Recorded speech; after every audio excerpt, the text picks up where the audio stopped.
This is Channel 25 WVTT Olean.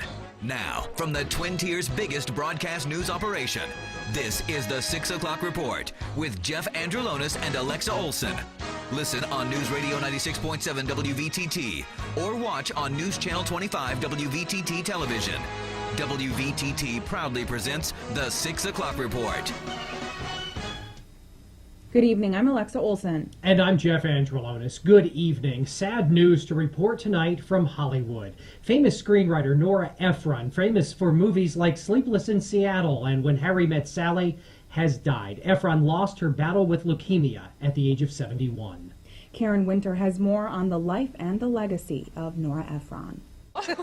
Considered as one of the most influential female authors and screenwriters to emerge from the 20th century, many argue that Nora Ephron was born to write. The child of well-known screenwriters and playwrights, Ephron certainly had the pedigree to eventually write for the screen, but it wasn't her first career choice. After a brief stint as a White House intern during the Kennedy administration, Ephron landed a reporter job for the New York Post. Her talent with the pen eventually caught the attention of other publications like New York Magazine, Esquire, and the New York Times. But it wasn't long before she began writing scripts, making her first splash in movies in 1983 after penning the Meryl Streep drama Silkwood.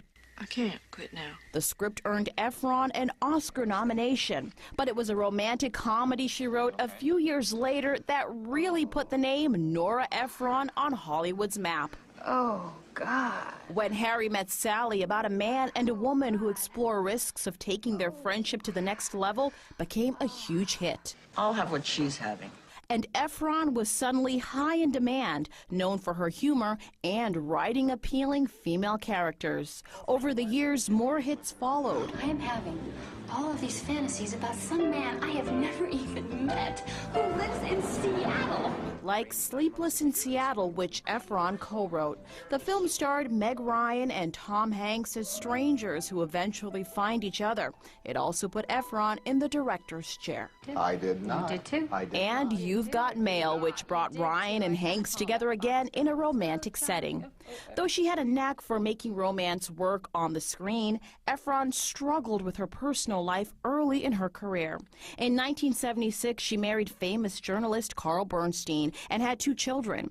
Their marriage ended in a messy divorce 4 years later and became fodder for tabloids.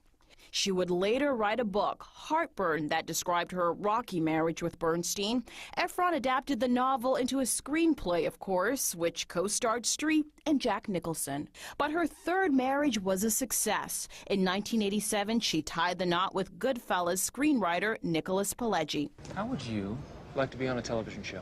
She continued to write and direct movies later in her life with Bewitched in 2005 and Julie and Julia 4 years later, which teamed her with Meryl Streep for a third time. In all, Ephron wrote more than a dozen screenplays and directed 8 films. In a 2009 interview, she revealed a secret her parents taught her. Anything in life could be turned into a story, which is really the first rule of humor.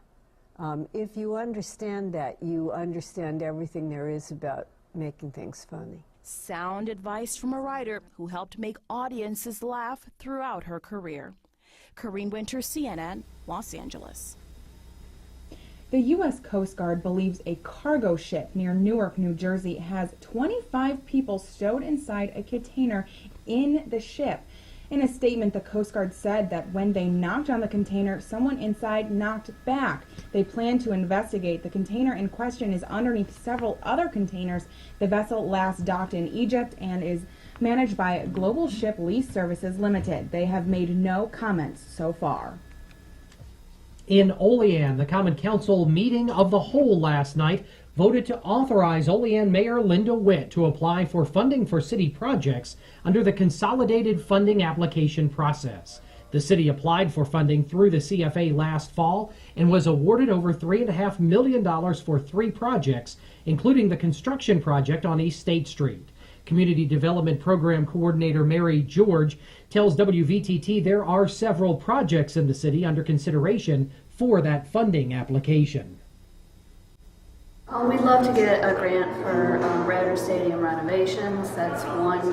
We went through that process, and there really wasn't a program to construct what we needed. We own the franchise for the Olean Oilers, and we would like them to be able to play in Rattler Stadium next year as opposed to St. Bonaventure, but it's been a great facility. However, the council tabled allowing the mayor to apply for funding until specific projects are decided upon. Our own Ashley Masala is live outside Eastview Elementary School with a feel-good story for us tonight about some elementary school children who raised money to get kids active. That's right, Alexa.